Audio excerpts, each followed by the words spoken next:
नमस्कार दोस्तों, कैसे हैं आप सब। आशा करते हैं आप सब अच्छे होंगे। चलिए आज चर्चा करते हैं स्पेशल विवाह अधिनियम के बारे में। स्पेशल मैरिज एक्ट 1954 बनाया गया था कुछ खास विवाह के लिए, कुछ खास परिस्थितियों में। ये एक्ट है जो किसी जाति धर्म पर लागू नहीं होता। विभिन्न धर्मों के लोग, विभिन्न जातियों के लोग इसमें आवेदन कर सकते हैं और अपनी शादी का पंजीयन करवा सकते हैं। इस अधिनियम के अंतर्गत शादी के लिए एक निर्धारित आयु रखी गई है, जिसमें पुरुष की आयु 21 वर्ष और महिला की आयु 18 वर्ष होनी चाहिए। दोनों का आपसी सहमति से विवाह पंजीयन के लिए आवेदन होना चाहिए। एक दूसरे के साथ दोनों की सहमति होनी चाहिए। दिमागी तौर से वो दोनों सही होने चाहिए, यानी कि उनकी मानसिक स्थिति है वो सही होनी चाहिए और दोनों ने एक दूसरे से शादी के लिए रजामंदी कर ली है, अपनी अनुमति एक दूसरे को दे दी है।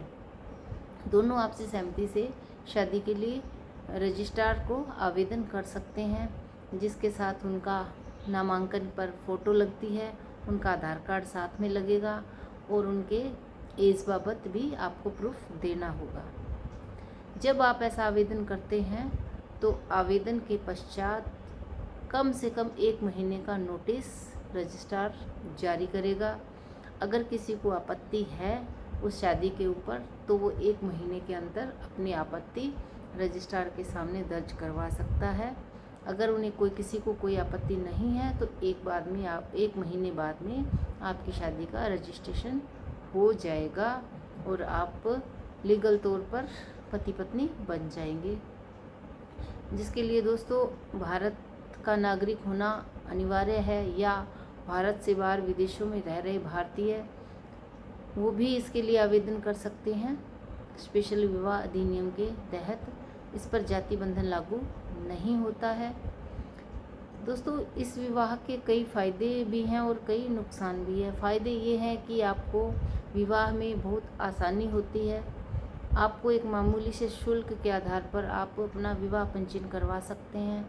शुल्क हर ज़िले में अलग अलग हैं, हर ज़िले के हिसाब से शुल्क निर्धारित किया गया है। हर जिला मुख्यालय पर ये पंजीयन कार्यालय है और उनकी फ़ीस है, जो शुल्क है वो अलग अलग है, कहीं कम और कहीं ज़्यादा है, लेकिन 1000, 1500, 500 रुपये तक का शुल्क होता है।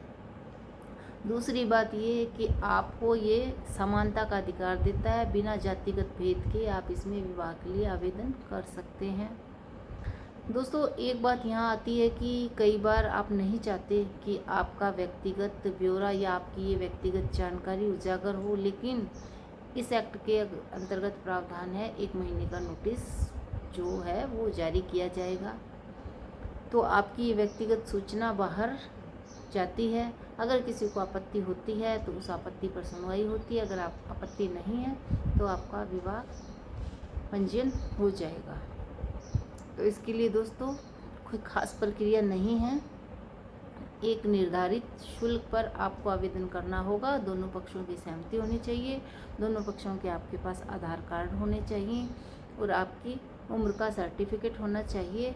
और अगर आपके ऊपर किसी की तरीके की कोई आपत्ति नहीं है तो आपका विवाह पंजीयन हो जाएगा। द्वितीय विवाह इसमें मान्य नहीं है। पति पत्नी पहले से विवाहित नहीं होने चाहिए। इसके अंतर्गत पहले से पति पत्नी नहीं है, अगर आपका तलाक हो चुका है पहले विवाह, तो भी आप पंजीयन करवा सकते हैं। ये है स्पेशल कोर्ट जो मैरिज विवाह अधिनियम बना हुआ है 1954 का, उसकी छोटी सी जानकारी, छोटी सी उसकी आपके लिए सूचना। अगर आपको ये जानकारी अच्छी लगी हो तो वीडियो को लाइक, शेयर और सब्सक्राइब ज़रूर करें।